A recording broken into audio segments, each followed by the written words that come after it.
Hey there, Margie Bryce here, bringing you the Krabby Pastor podcast.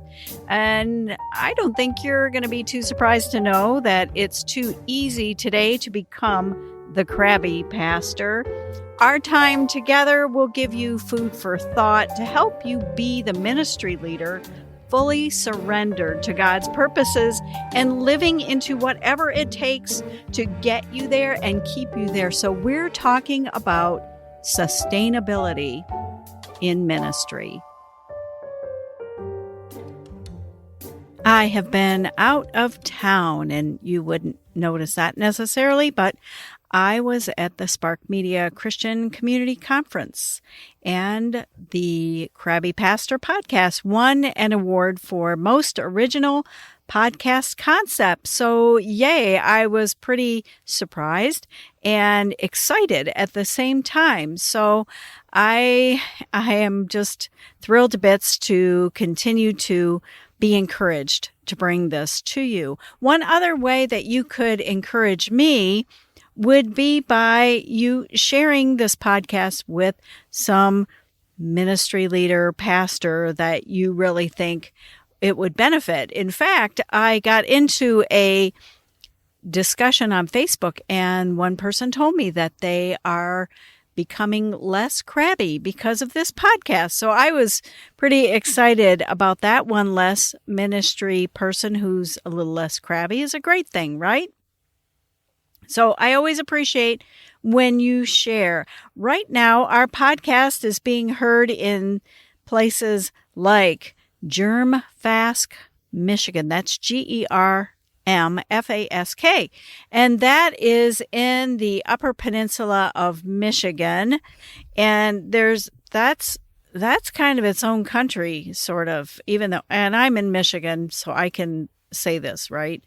I am 45 minutes north of Detroit, but Germfask is in the Upper Peninsula, wherein if you go up there, you see signs for smoked fish, and there's a giant caricature of a fish with a cigar in its mouth, and it's its own thing up there. That's all I got to say.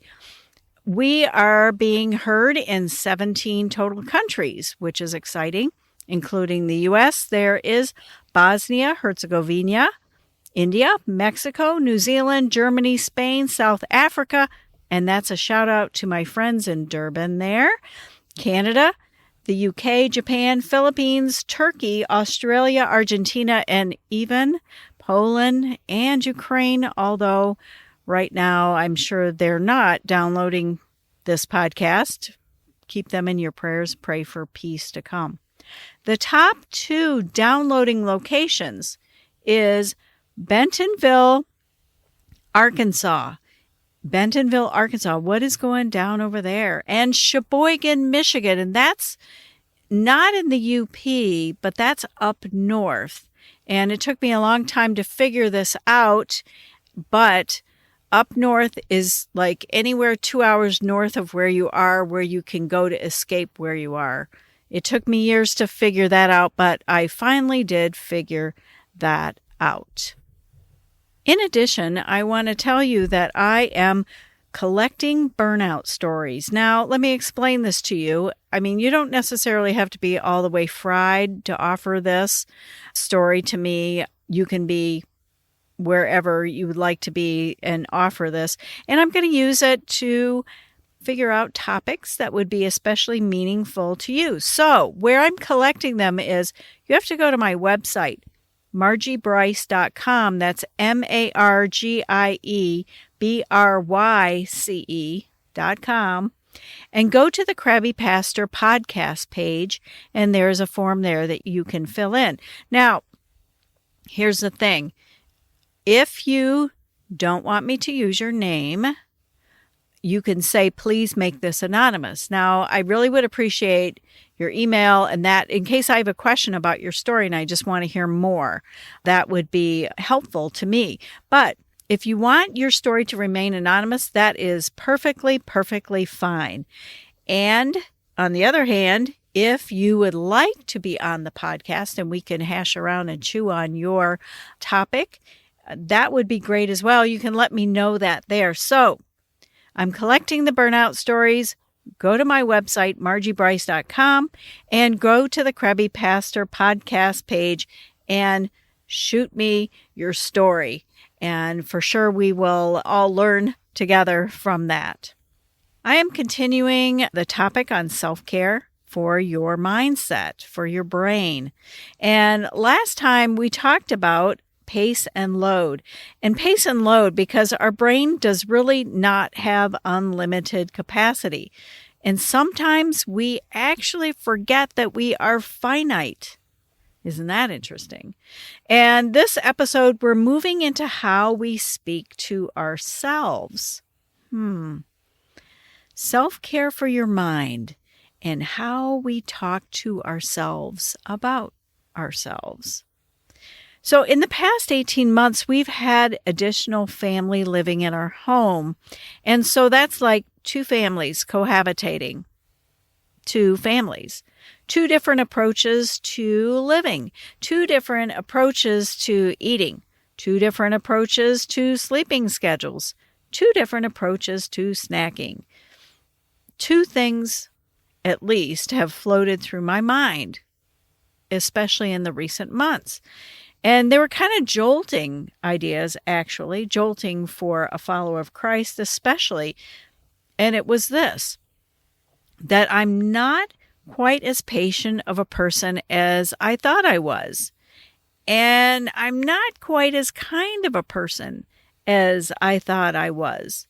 Now, hopefully these things are not super obvious, hopefully. But those thoughts have floated through my mind. And that is where a lot of our issues start, in our minds. There's a progression in James 1, and yes, I realize that basically saying you shouldn't be blaming God for temptations, but there is a progression worth looking at here. It says in verse 14 that each person is tempted when they are dragged away by their own evil desire and enticed. And so it begins with a desire, and that desire is in your mind, in your head. You look at a chocolate cake and you go, That starts before you go for the fork and before you start to shovel. So it says in that passage, then after the desire is conceived, it then gives birth to sin. And when sin is full grown, it gives birth to death. So that's a progression of a temptation that starts in your brain, and then it goes to an outward observable action, meaning you could video it. It would be obvious. So stuff begins in our minds before it becomes an action.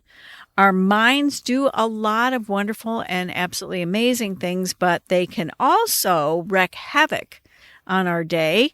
And I want to ask you this question then. How do you speak to yourself? What are you saying to yourself about who you are, about how you function, about what you look like in the mirror, or what you feel like after you get off the scale? Whether what you're doing is a good job or a lousy job. Anybody that's done any preaching, workshops, public speaking, what do you say about yourself when you're done? In a really recent workshop, I was reminded that we can often speak to ourselves in a way that our best friends would never do. And I reminded myself and the audience of that because I'm right in the pack with everyone. And probably Jesus wouldn't speak to us that way either. I don't know about you. I am the hardest on myself. I really am hard on myself. And this is kind of a big deal because we can easily come away believing what our mind says. And sometimes it just ain't true. It just ain't true. Sometimes it is, and I'm going to get to that in a moment. Hey there, this is Margie here, your host of the Crabby Pastor podcast, and I want to urge you to stop surrendering your best self so that you can avoid the burnout that plagues so many ministry leaders. You don't want to become a crabby pastor, that's for sure. So what I've developed is a self-assessment journal style product called Radical Self-Care, Sustainability for Your Life and Ministry. And what I'm going to do is have the link to it in the show notes so you can go there. It will be the best $29 that you could spend. You can spend then your time. Take time. That's something we don't do when we have big issues. You can take the time to explore how you view self-care and how you need to pursue it a little more. And I'm not about offering you a checklist, that's for sure, but I want to see how self-care can be knit into your heart and into your life so that you can go the distance that God has for you to go. How about this? And you can substitute ministry leader for pastor, because I'm speaking broadly to ministry leaders that may or may not wear the title pastor, anybody in ministry. How about this? Does this sound familiar at all? I don't know what I'm doing. I don't know why God would call me. I think God should have called fill in the blank of a person's name that you perceive is a more excellent Christian than you are. That was really awful. I shouldn't be anybody's pastor. I'm a terrible pastor. I don't think I should be a pastor. Contrast that stream of consciousness with God's call on your life. That is key, because when life feels upended and ministry gets tough, we need to cling to our calls, don't we? That's because regardless of what our brain does, our hearts and our souls remind us of God's call. So I was in a church worship service, and I love to say this, so I may have said this already somewhere else, but I don't remember what the pastor was preaching on. And I sensed God say to me, are you willing to put down that list? Are you willing to give me that list? And I had a literal list. I had a list that was, I will do anything for you, Jesus, but, and, on the list was things like speak in front of people. And I think I had things on there about not wanting to go to foreign countries. I tried visiting in foreign countries, and especially where I don't speak the language. It's just very unsettling. I'm a rotten world traveler, I guess. So that was on the list too, but thankfully that's just not the direction that my call moved. But I did go forward that Sunday to the altar to pray and to give God that list, not really knowing what all that meant. And that's okay. So here's my challenge to you. My challenge is for you to write out your call story and keep it in a place where you can easily access it, especially in the moments where your brain decides it's going to flat out reject how God sees you and how God has called you. This ministry isn't about I'm so equipped and I have this great skill set. Ministry is about learning to follow Jesus and allowing God to equip you for what you're being called to do. And we don't always know that in advance, even though God does know that in advance. But let's go back to my scenario that I raised at the very beginning, because I said there were two things that floated through my mind, and they were kind of jolting. They were rather jolting, that I'm not quite as patient of a person as I thought I was, and I'm not quite as kind of a person as I thought I was. Now, this came to me in a more gentle tone, and it was more like a little tap on the shoulder immediately after some negative thinking. And I realized what I was thinking about doing was not really that consistent with my Christian values. And I thought, wow, I am not quite as patient of a person as I thought I was. Now, I could have said something far worse than that. I really could have. But even though I wasn't super overtly acting on those things and those thoughts were coming to mind, they were more like a little tap on the shoulder, a reminder. If you're getting mean, accusatory things about how you're functioning, that is not from the hand of God. I will tell you that much. But if you're getting a little tap, tap, nudge, like, hey, that wasn't very kind, or just that kind of a reality check, maybe God's trying to grow us up in some areas. And I know we all like to pray for patience, or no, maybe we don't, but certainly to get a reminder like that, it's kind of important. It really is important. So what happens when the thoughts are maybe true, those gentle tap taps, and a little tough to hear? In that case, you need to know that you are God's much beloved child, and you are one good repentance prayer away from asking for forgiveness and asking God for the kind of help you need. I mean, just saying something very simple like, Lord, you are so right. I need help me to grow in this area. Because at the end of the day, all of us are on a journey of becoming more and more like Jesus every single day.